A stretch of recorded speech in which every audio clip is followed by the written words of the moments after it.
তোমার শখের নারী তোমাকে ছেড়ে চলে গেছে, অথবা ছেড়ে যাবো যাবো করে।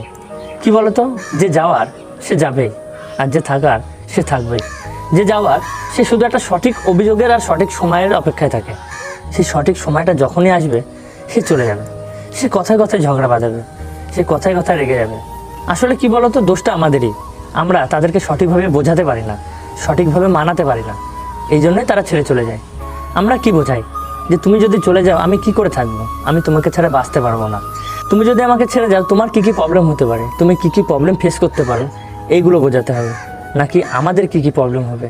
আমরা বেশিরভাগ সময়ে আমাদের প্রবলেমটা নিয়ে ভাবি, তার প্রবলেমটা নিয়ে একবারও ভাবতে চাই না কিংবা বোঝাতে চাই না। যখন সে বুঝতে পারবে যে আমার কষ্ট হতে পারে তাকে ছেড়ে গেলে, তাহলে সে তোমার কাছেই থেকে যাবে। আমরা বোঝাই উল্টো। অতএব তাকে ভালোভাবে বোঝান, তাকে ভালোভাবে মানান। ছেড়ে যাওয়াটাই সমাধান না, কাছে থেকে পাশে থেকে ভালোবাসা